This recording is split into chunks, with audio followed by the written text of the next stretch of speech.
কি ব্যাপার বলো তো মহুয়া, সকাল সকাল সবাইকে এখানে টেনে নিয়ে এলে? আরে আমিও তো ঘুমোতে যাচ্ছিলাম, জানি দাদা ভাই তুলে নিয়ে চলে এলো আমাকে। কি যে দরকার কে জানে। আমাকেও বেরোতে হবে মহুয়া, বলো তাড়াতাড়ি কি বলবে। আচ্ছা কেন ডেকে আনা হলো এটাই তো বুঝতে পারছি না। যে কথা বলবে বললো, সে কোথায়? আসল লোক কোথায়? অনামিকা কই? মহুয়ার নাকি কি ইম্পর্টেন্ট কথা আছে? সবাইকে থাকতে বললে তুমি, তা সবাই তো আছে।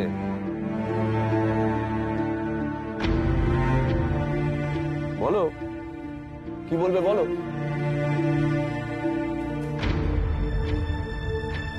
না মানে আমি বলবো না, ওই আমি বলবো।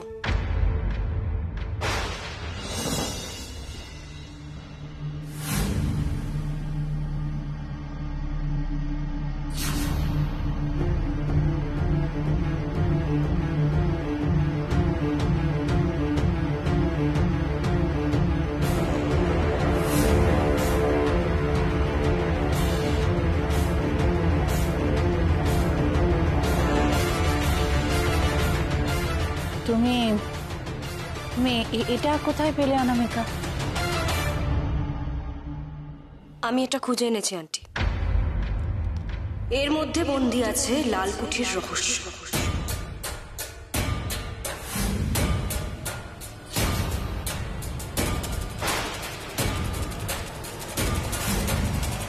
তুমি অ্যান্টিক রুমে গিয়েছিলে? হ্যাঁ আঙ্কল, আমি অ্যান্টিক রুমে গেছিলাম। ভাগ্যিস গেছিলাম, নাহলে অনেক কিছু আমার অজানা থেকে যেত। অনেক সত্যি, যেই সত্যিগুলো আমার কাছ থেকে আড়াল করা হচ্ছিল। আমি সত্যি নিজেই সত্যি মিথ্যের ফারাক বুঝে উঠতে পারছিলাম না। আমার নিজেকে সন্দেহ হচ্ছিল। খালি মনে হচ্ছিল আমি বোধহয় ভুল ভাবছি, ভুল দেখছি, ভুল শুনছি। কিন্তু এখন আমি জানি আমি ভুল নই।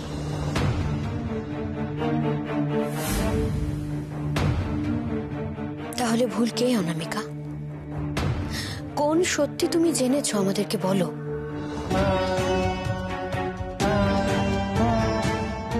সেটা বলবো বলেই আমি সবাইকে ডেকেছি, কিন্তু বিক্রম তো এখন আসে না। মানে আমি বারবার করে বলেছি ছোটদা ভাইকে আসতে, কিন্তু ছোটদা ভাইকে তো জানোই, কি একটা কাজ আছে বলে বেরিয়ে গেল।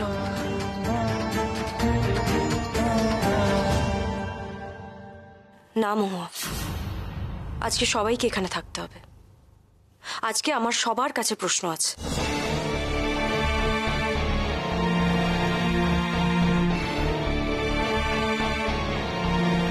আন্টির কাছে, আঙ্কেলের কাছে, মামার কাছে, মামিমা, দাদা ভাই, সবার কাছে। আর সব থেকে বেশি প্রশ্ন যার কাছে, সে হচ্ছে বিক্রম।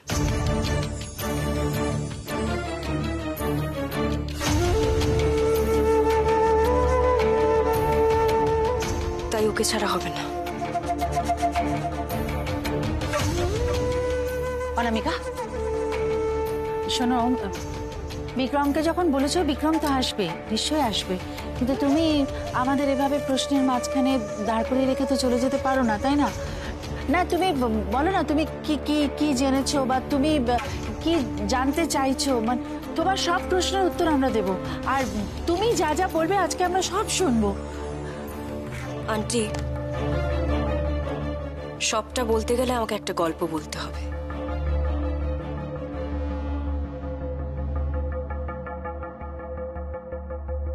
লালকুঠির গল্প।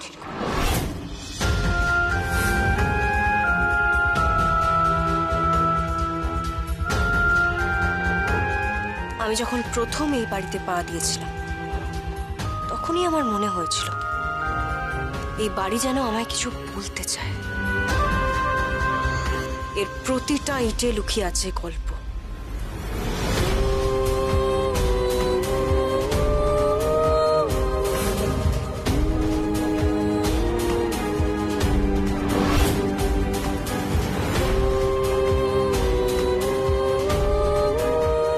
প্রথম দিনে আমার মাথায় যে প্রশ্নটা এসেছিল সেটা হলো, এই বাড়ির নাম লালকুঠি, অথচ বাড়িটা সাদা কেন?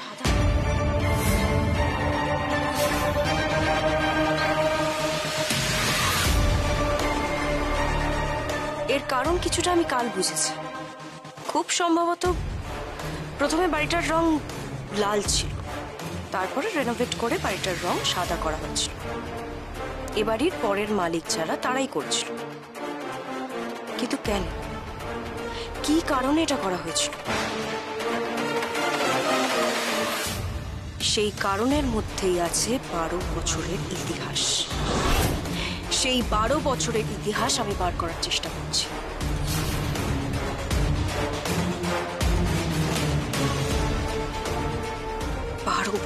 বারো বছর এই কথাটা আমি বারবার শুনেছি এই বাড়িতে, বারবার।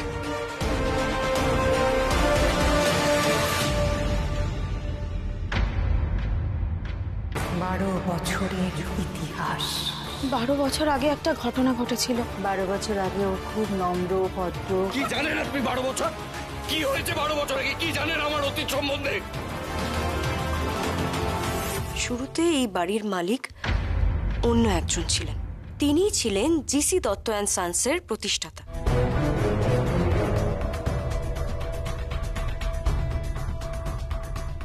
তারা শুধু এই ব্যবসাটাই শুরু করেন, তার সঙ্গে সঙ্গে এই বাড়িটাও তারাই বানিয়েছিলেন। কি আমি ঠিক বলছি তো? একদম ঠিক বলেছেন।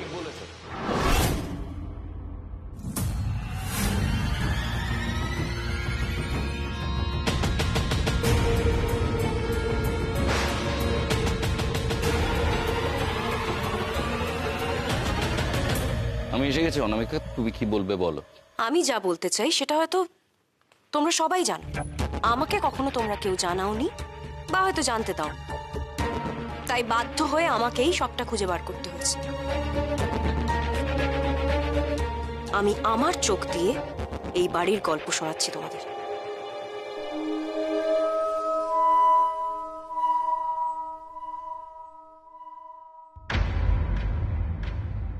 এই লালকুঠি একদিন খুব বিখ্যাত একটা বাড়ি ছিল।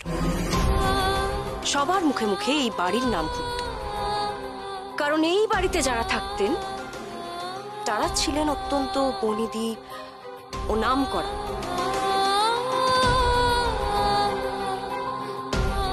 মানে জিসি দত্তর বাড়ির সদস্যরা। এই বাড়ির গৌরব আরো বেশি বেড়ে যায় জিসি দত্তর ছেলে দেবরূপ দত্তর সময়। সেই সময় বিজনেসও আরো অনেক বেশি ফুলে ফেপে উঠেছিল।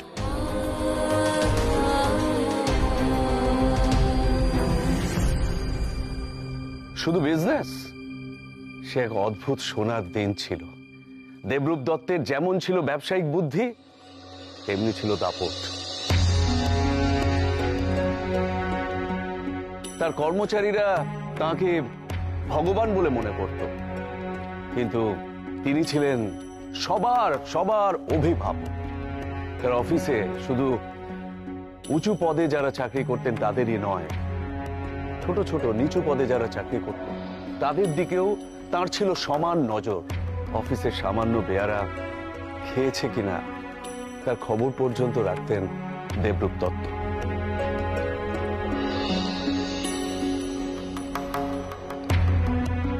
সত্যি অদ্ভুত মানুষ ছিলেন এই দেবরূপ দত্ত।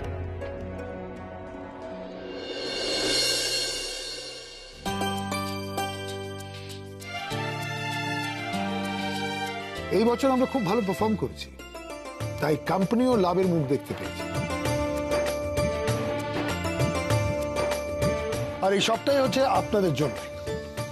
তাই এই মুহূর্তে আমি অ্যানাউন্স করছি, এই কোম্পানির প্রত্যেক কটা এমপ্লয়ি 10 গ্রাম সোনার চেন পাবে। স্যার, যা হয়েছে আপনার জন্যই সম্ভব হয়েছে স্যার। আপনি আমাদের ভগবান স্যার। না না, প্লিজ প্লিজ প্লিজ এভাবে কথা বলবেন না। দেখুন, আমি বিশ্বাস করি যে team work is very important. আর আমি বলবো, I have the best team in the world. So আপনারা ইকুয়ালি রেসপন্সিবল। আমি তো এটাও শুনেছিলাম যে এই বাড়ির ছেলে দেবরূপ দত্ত 2 বছর পর পর businessman of the year award পেয়েছিলেন। আরো হয়তো পেতেন যদি না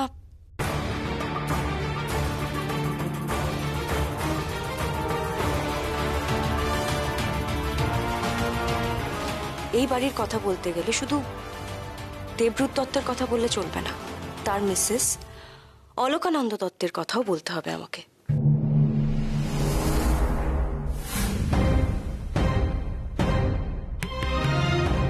তিনিও ছিলেন এই বাড়ির আরেকটা স্তম্ভ, স্বনামধন্য ক্লাসিক্যাল ডান্সার,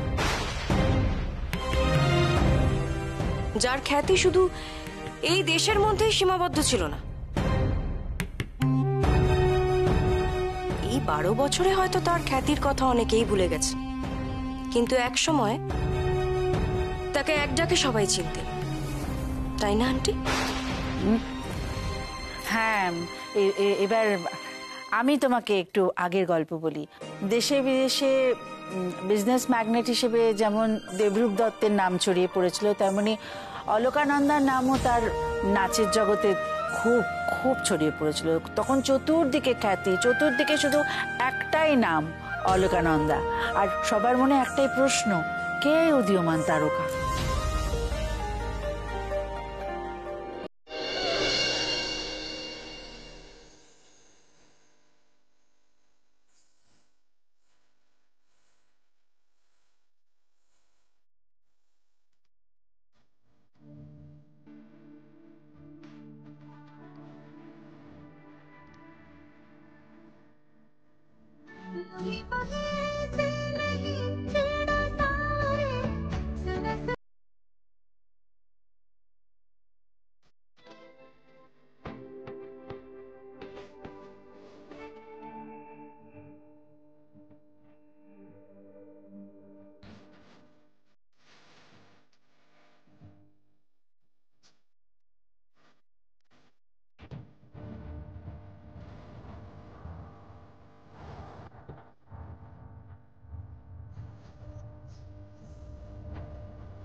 একবার একটা বিজনেস সামিটে দেবরূপ দত্ত প্রেসিডেন্ট হয়ে গিয়েছিলেন, আর সেখানেই অলকানন্দারও পারফরমেন্স ছিল।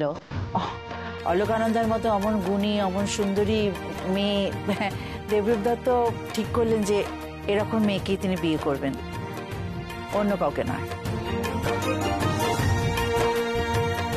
বিয়েটা হয়েও যায়, যেন এই যোগাযোগ ঈশ্বর নিজের হাতে তৈরি করেছিলেন। আর বিয়ে মানে ওরকম একটা বিজনেস ম্যাগনেট, এরকম একটা সেলিব্রিটির সাথে বিয়ে মানে হই হই কাণ্ড। খবরের কাগজে প্রথম পাতায় শুধু ওই বিয়েরই কথা। দেবরূপ দত্ত আর অলকানন্দার বিয়ে হওয়ার পর ওদের উন্নতি যেন আরো বেড়ে যেতে লাগলো। দেবরূপ নিজের জগতে তখন অপ্রতিরোধ, আর অলকানন্দাও পিছিয়ে নেই। দেশের সীমানা ছাড়িয়ে বিদেশেও ছড়িয়ে পড়েছে ওর খ্যাতি। আর এরপরেই বোধহয় এই লালকুঠিতে জন্ম হলো তাদের 2 মেয়ে।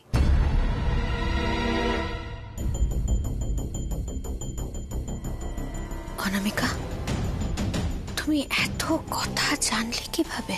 বিদিদি, এটা তো আমি আগেই জানতাম যে 12 বছর আগে এই বাড়ির মালিক অন্য কেউ ছিল। তারপর ওই 3 তলার ঘরে ঢুকে আমি আরো অনেক কিছু জানতে পারলাম। আমি একটা পোর্ট্রেটও দেখেছিলাম।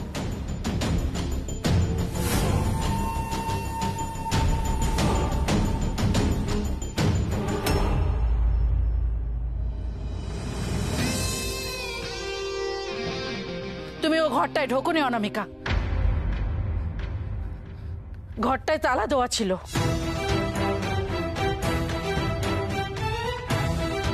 আন্টি, অনেক কিছু ঘটেছে এর মধ্যে, যেগুলো লজিক দিয়ে বোঝানো সম্ভব না।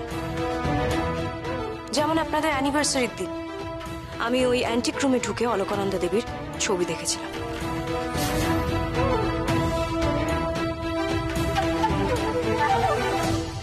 কেউ আমার কথা বিশ্বাস করেনি, কেউ না। আমিও পরে গিয়ে ওই ছবিটা আর খুঁজেই পাইনি। কিন্তু আমি দেখেছিলাম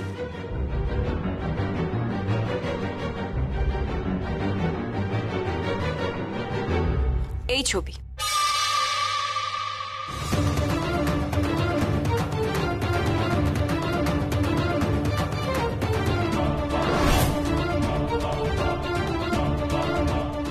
এমন অনেক ঘটনা আছে যার ব্যাখ্যা আমি পাইনি, লজিক দিয়ে কোনো ব্যাখ্যা পাইনি আমি। তার যে কি সম্ভব কি অসম্ভব তার বিচার না হয় আমরা পরে করব। আপাতত আমি যা জেনেছি আমি তাই বলছি। সেই ঘরে গিয়ে আমি একটা পোর্ট্রেট দেখতে পাই এবং সেখানে 4 জনের ছবি ছিল। আমার মনে হয় এই পরিবারের 2 সন্তানেরও ছবি ছিল। এরপরে আমি আরো জানতে অ্যান্টিক রুমে যাই আর সেখানে আরো কিছু জিনিস খুঁজে পাই। এক মিনিট তুমি তার মানে ওদিন ঘরের বাইরে গেছিলে? আর ম্যাডাম, আপনি আমার চাবির বোর্ড থেকে চাবিটা চুরি করেন।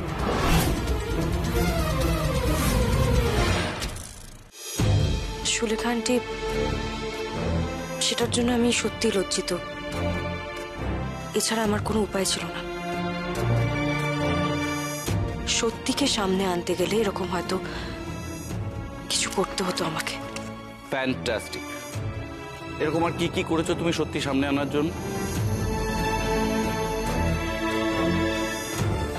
আমি তো সত্যিকে সামনে আনার জন্য অনেক কিছু করেছি, আর তুমি সত্যিকে চাপা দিয়ে গেছো দিনের পর দিন।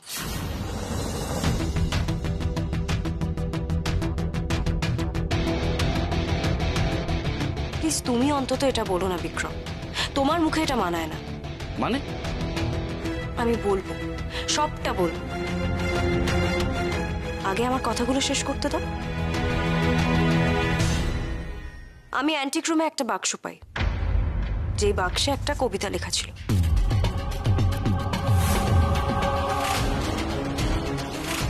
সেখানে 2 পরীর কথা বলা হয়। আমার ধারণা বিশ্বাসে পরিণত হয়। এই বাড়িতে 2টো মেয়ে ছিল,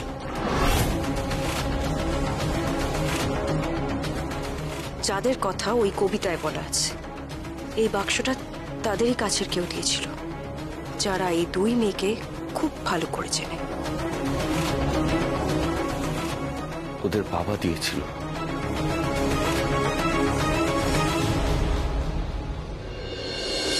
আরে কোথায় আমার 2 পরী, কোথায়?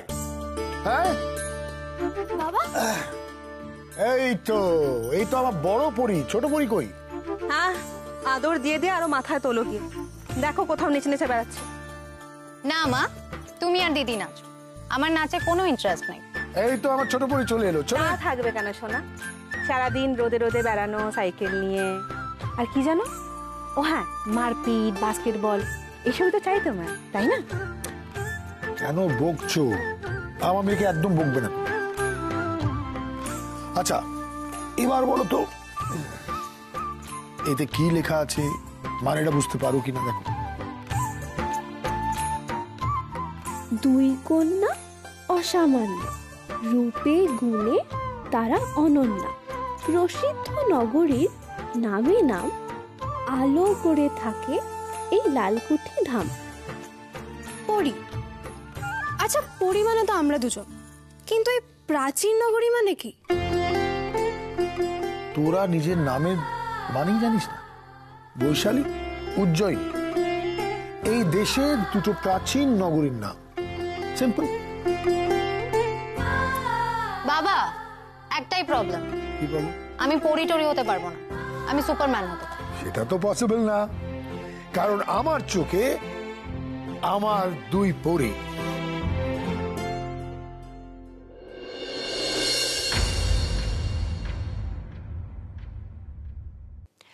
আচ্ছা দাদা ভাই, এবার আমার একটা প্রশ্ন আছে।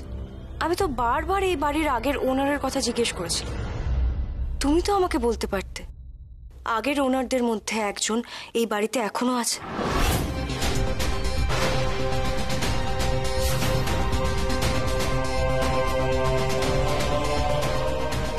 হ্যাঁ, তোমাকে আমার বলে দেওয়া উচিত ছিল হয়তো।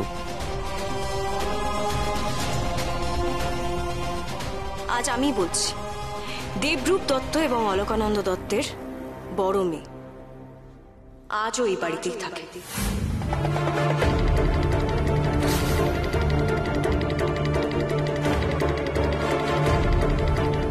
আজ কেন? এখনো হয়তো সে তার ঘরেই আছে।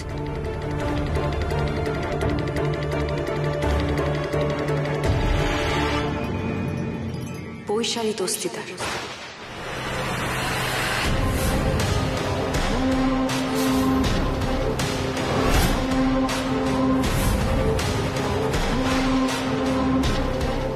যার নাম আগে ছিল বৈশালী দত্ত, মানে দিদি ভাই।